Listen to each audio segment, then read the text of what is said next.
Olá, povo de Deus. Estou chegando com 13 minutos de atraso. Queria chegar aqui às 8, mas estou começando às 8h13.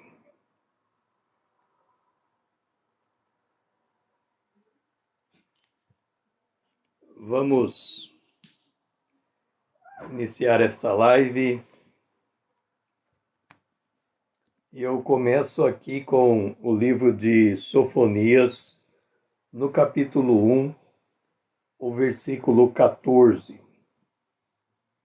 Ele diz assim: Está perto o grande dia do Senhor, está perto e muito se apressa. Atenção! O dia do Senhor é amargo e nele clama até o homem poderoso. Você sabe que nós estamos vivendo em um tempo extremamente difícil e controverso. O que aconteceu nesses últimos 2 anos demonstra o que pode vir.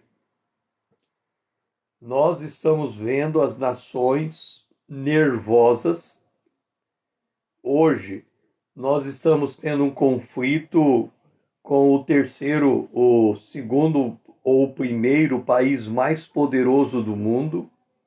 O segundo mais poderoso do mundo está se movimentando, o terceiro também. Há uma confluência de nações, e eu quero dizer uma coisa para você. No meio desses acontecimentos não vai acontecer provavelmente o arrebatamento da igreja. Note o seguinte, eu vou colocar aqui uma linha do tempo para você entender. Nós estamos vivendo um período da história, nós estamos no século... eu tenho que escrever aqui do contrário. Não. Nós estamos vivendo no século 21. Nós estamos vivendo no século 21. No século 20, nós tivemos a Primeira Guerra, nós tivemos a Segunda Guerra. Nós estamos caminhando para a terceira G. Então tivemos a primeira G, tivemos a segunda G, estamos caminhando para a terceira G. Eu quero que você entenda uma coisa. Quando teve a primeira G, lá no início do século XX, a igreja estava presente. Quando tivemos a segunda G, a igreja estava presente.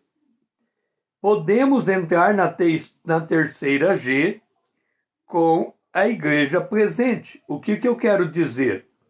Que o arrebatamento não vai acontecer se houver a terceira G. Porque teve a segunda, teve a primeira, nós podemos ter a terceira. Para você ter dimensão do Apocalipse, nós precisamos ter dimensão do Apocalipse para entender que uma terceira G é completamente diferente do Apocalipse. Deixe-me dizer uma coisa para você, presta bem atenção. Em Mateus capítulo 24, Jesus começa a dizer a respeito do templo de Jerusalém, e ele declara que não ficaria pedra sobre pedra e tudo seria derrubado. A profecia de Jesus aconteceu no ano 70 depois de Cristo. Aí Jesus disse assim: e ouvireis falar de guerras e rumores de guerra. Isso aqui que está acontecendo, a primeira G, a segunda G e a terceira G, Jesus disse: haverá guerras e rumores de guerras. Entenda uma coisa, Jesus disse que isto era necessário acontecer, mas ainda não era o fim. E aí depois, Jesus diz assim: e então se levantará nação contra nação e reino contra reino, e aí será o princípio de dores. Entenda uma coisa, quando Jesus disse que haverá o princípio de dores, ele faz uma mudança, e a mudança é isto: haverá guerras, rumores de guerras, e depois nação contra nação e reino contra reino. Qual é a diferença? Nós tivemos a primeira G, nós tivemos a segunda G. A primeira e a segunda G foi grupos de nações contra grupos de nações, e tiveram nações que não entraram na guerra.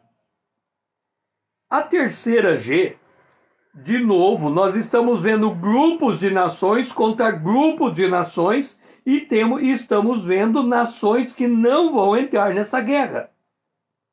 Essa guerra poderá morrer muita gente? Sim, poderá morrer.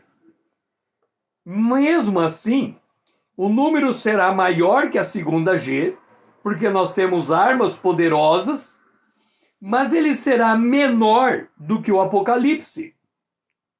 Entendam uma coisa, no livro do Apocalipse, quando fala da abertura dos selos, diz que na abertura do quarto selo, sairá o anjo da morte e o inferno acompanhando, e ali diz que 1/4 da humanidade vai morrer. Nós temos por volta de 8 bilhões de pessoas, para arredondar o número. 1/4 é 2 bilhões de pessoas. Entenda do que estamos falando. Quando nós falamos do que aconteceu em 2020, nós estamos falando que morreram no mundo todo 7 milhões de pessoas. Nós estamos no momento em que a igreja e o mundo estará preparado, aí sim, para o arrebatamento da igreja e o início do Apocalipse. Porque o que determina o início do Apocalipse é o arrebatamento da igreja. João capítulo 4. Eu fui arrebatado em espírito no dia do Senhor. E ele foi posto no céu, aonde havia 24 tronos. Os 24 tronos representam 12, as 12 tribos de Israel, as 12 nações de Israel, e os outros 12, os 12 apóstolos. Os 24 tronos. É a posição da igreja depois do arrebatamento. Entenda uma coisa. Se você quiser saber o que vai acontecer depois do arrebatamento, é só você ler o capítulo 4, 5 do Apocalipse. O que vai acontecer exatamente depois do arrebatamento está registrado no capítulo 4 e 5 do Apocalipse. Então entenda uma coisa. Quando Sofonias diz: então está perto o grande dia do Senhor, está perto e muito se apressa, eu quero que você entenda uma coisa. Você está lembrado de João Batista quando ele foi enviado como a voz do que clama no deserto? Por que João Batista era a voz que clamava no deserto? Porque naquela época, o povo de Israel fazia 400 anos que não ouvia a voz do Senhor. O Senhor estava silente. O povo vivia uma religiosidade farisaica. Eles viviam o farisaísmo no ápice do farisaísmo. Paulo, antes de ser Paulo, era Saulo. Ele falou que ele era um fariseu e que extremamente rigoroso no cumprimento da lei. Nesse ambiente de religiosidade, aparece João Batista dizendo que Jesus estava vindo, que o Cordeiro de Deus estava vindo. E Jesus veio, 3 anos e meio depois, Jesus morreu na cruz. Da mesma maneira, nós estamos vivendo em um período da história em que falar acerca da volta de Jesus, falar acerca do que está escrito na Revelação, se tornou uma linguagem estranha. As pessoas não estão habituadas a ouvir a linguagem profética. Elas não estão habituadas a ouvir o que Deus tem a dizer acerca das coisas vindouras. Olha, observa o que Jesus disse em João, no capítulo 14, quando ele vai preparando os discípulos para a cruz. O capítulo 14 de João é um dos mais importantes capítulos da Bíblia. Sabe por quê? No capítulo 13 de João, Jesus institui a ceia do Senhor. E ao instituir a ceia do Senhor, quem é que se fazia presente no capítulo 13 de João? 12 apóstolos, entre eles Judas, o traidor. Judas, o traidor, participou da ceia do Senhor. Quando nós comemoramos a ceia do Senhor, ao longo da história da igreja, no capítulo, em 2 aos Coríntios, em 1 aos Coríntios, no capítulo 11, está dito que ao participarmos da ceia do Senhor, estamos anunciando a morte do Senhor até ele voltar, até ele vir. E quando Jesus instituiu a ceia do Senhor, Judas se fazia presente. Hoje, quem é o Judas na ceia do Senhor? Jesus, em Mateus, no capítulo 13, quando ele vai falar a respeito da igreja, ele fala do trigo, mas ele fala do joio no meio do trigo. E ele diz que o joio vai permanecer no meio do trigo até o dia em que os anjos do Senhor vão separar o joio do trigo. E como é que o joio vai ser separado do trigo? Por meio do arrebatamento da igreja. Quando o Senhor, como se fosse um ímã poderoso, ele vai retirar da terra todo aquele que verdadeiramente nasceu de novo. Então nós estamos vivendo em uma época equivalente a João capítulo 13. Equivalente ao momento em que Jesus estava ceando com os seus discípulos, com Judas, o traidor, presente naquele cenáculo. No capítulo 14, no capítulo 15, no capítulo 16, no capítulo 17, só temos 11 discípulos.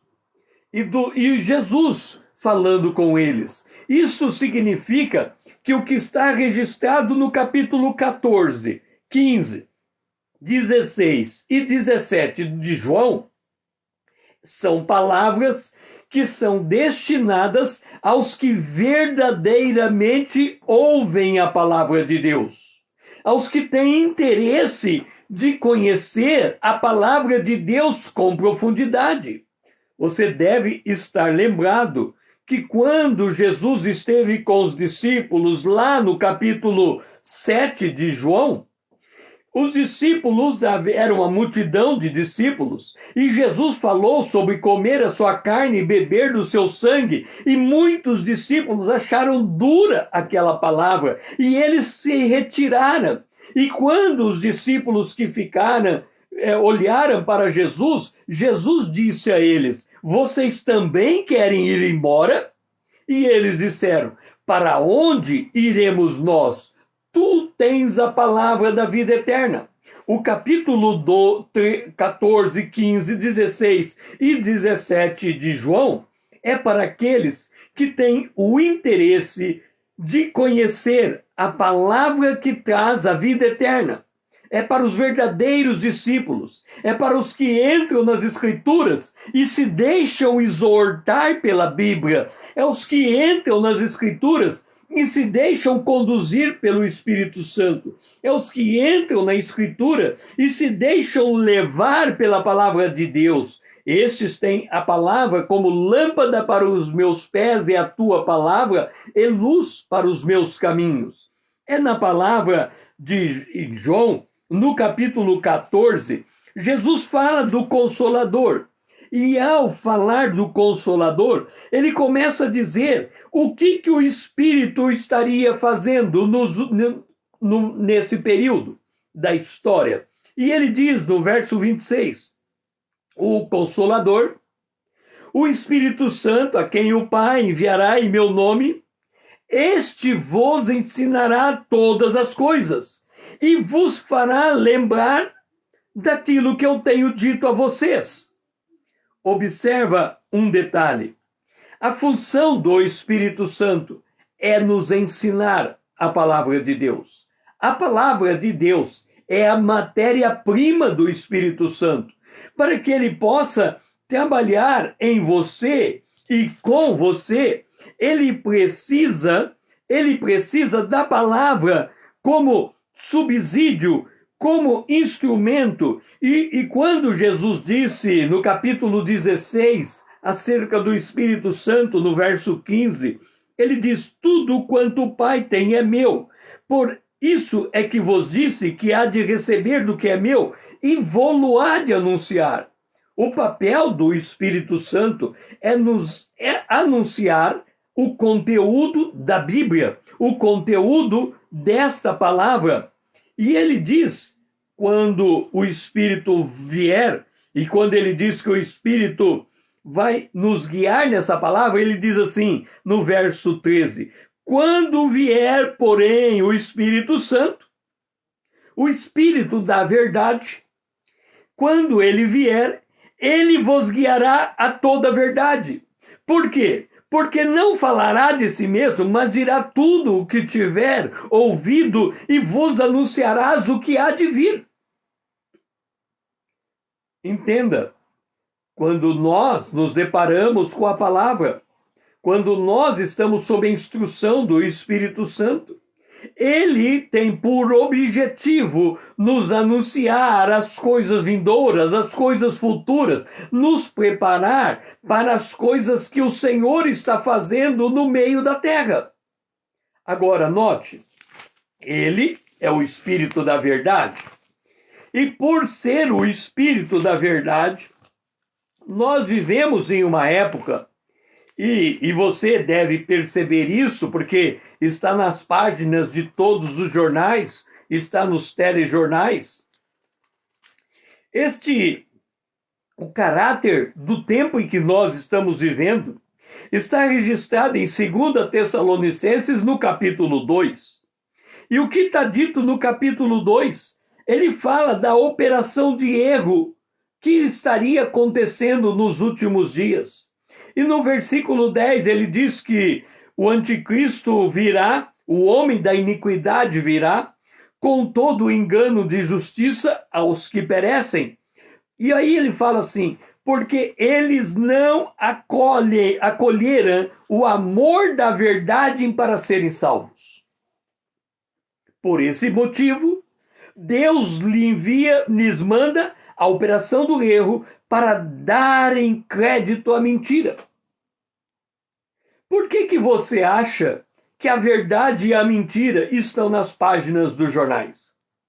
Por que você acha que as pessoas estão construindo patrimônios por meio da mentira? Por que você acha que as pessoas descaradamente levantam a bandeira da mentira e anunciam a mentira como se fosse a verdade?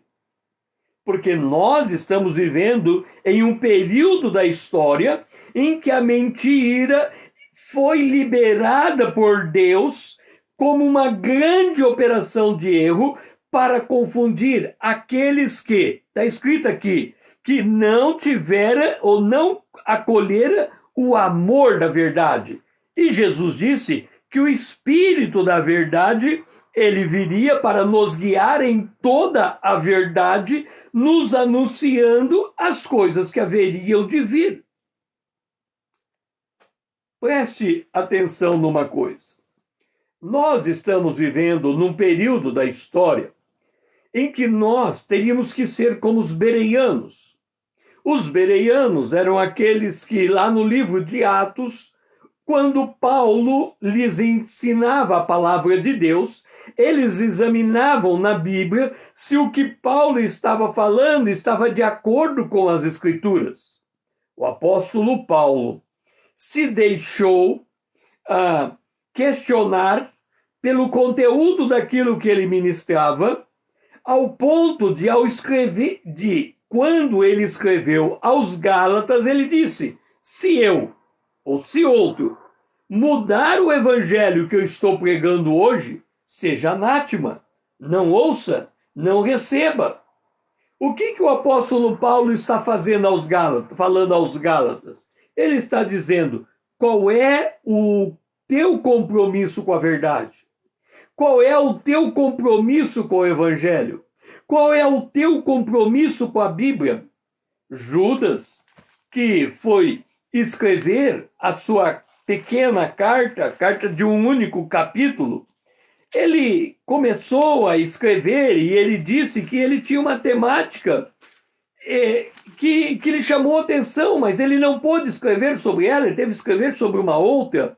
E ele diz: amados, quando empregava toda a diligência em escrever-vos acerca da nossa comum salvação, como é bom escrever, falar a respeito da salvação. As pessoas gostam de ouvir palavras de graça. Isso faz lembrar que lá no livro de Lucas, no capítulo 4, quando Jesus chega em Nazaré, e ele começa, e ele abre o livro da lei, e o livro da lei apontava para o profeta Isaías, e ele disse: e o Espírito de Deus está sobre mim, pois me ungiu para... Ele estava lendo aquele texto, e ele, à medida em que ele foi expondo o que estava naquele texto, a Bíblia diz que os habitantes de Nazaré ficaram impressionados pelas palavras de graça que saíam da boca de Jesus. Mas quando Jesus virou o disco, quando Jesus comparou os seus ouvintes com o período de Elias, e que Elias falou com a viúva e não com o povo de Israel, mostrando a rebelião, a rebeldia daquele povo, o povo se irou contra Jesus e quis jogá-lo em um precipício. E a Bíblia diz que quando eles chegaram perto, os santos são depositários de uma fé. E esta fé que os santos são depositários é uma fé que está apoiada na Bíblia, nas Escrituras. E essa fé é dada àqueles que têm o amor pela propósito. É conhecer a verdade e nos deixar guiar pela verdade. Quando nós assumimos esse propósito em nossa vida, nós estamos nas condicionantes do Espírito Santo nos guiar nessa verdade. Nós temos que ter por índole a condição de aprendiz. Você está lembrado que Jesus disse: venha a mim todo que está cansado e oprimido, e eu vos aliviarei? Este aliviar diz respeito à comum salvação que nos é dada. Aquela salvação que Judas queria escrever acerca dela. Mas Jesus disse: vinde a mim os cansados e oprimidos, e eu vos aliviarei. Depois ele diz: aprendei de mim, que sou manso e humilde de coração. E muito cristão não aceita aprender das Escrituras. Eles têm a sua própria opinião. Nós vivemos em uma época em que as pessoas vivem baseadas na sua opinião. Note que o apóstolo, que essa atitude não é uma atitude de hoje, já é uma atitude de muito tempo, porque o apóstolo Paulo, ele escreveu sobre ela aos Efésios, no capítulo 2, quando ele, falando da nossa comum salvação, No capítulo 2 aos Efésios, ele diz: Jesus, ou Deus, nos deu vida, estando nós mortos nos nossos delitos e pecados, nos quais antes andávamos, outrora andávamos, segundo o curso deste mundo, segundo o príncipe da potestade do ar, do espírito que agora os desejos dos olhos, os intensos desejos da carne, a soberba da vida, isso é do mundo, não vem do Pai. Então, quando Paulo vai escrever aos Efésios, ele diz assim: antes, deixe-me dizer uma coisa. Olha o modo como nós andávamos e compare se esse não é o modo como muitos cristãos continuam andando. Ele diz assim: entre os quais todos nós andávamos outrora, segundo as inclinações da nossa carne, fazendo a vontade da carne e dos pensamentos, e éramos, por natureza, filhos da ira, como também os demais. Então você tem que observar a verdade como ela retrata cada um de nós. Se você põe a tua mão, não é você que vai construir esta casa. E porque está fazendo o que ele está fazendo, o que ele faz valida o que ele faz. Mas não é verdade. Quando nós fazemos as coisas de acordo com a nossa carne e de acordo com os nossos pensamentos, nós não estamos nos deixando guiar pelo Espírito. E se não nos deixamos guiar pelo Espírito, nós não somos guiados pela verdade. E se nós não somos guiados pela verdade, nós somos guiados pelas nossas próprias concupiscências. Nós estamos, na verdade, santificando o velho homem. Então, o que eu quero deixar aqui é, primeiro, o dia do Senhor está chegando. Segundo, teve a primeira G, teve a segunda G, poderá haver a terceira G e a igreja permanecer na terra. O arrebatamento pode ser depois da terceira G.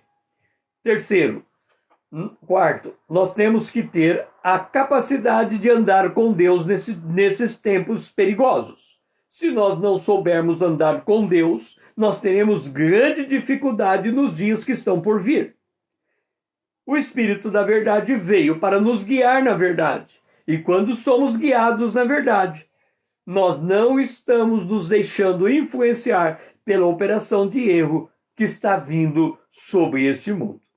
Então, que nós possamos ter nas Escrituras a fonte do nosso saber, daquilo que nos orienta, daquilo que nos faz caminhar.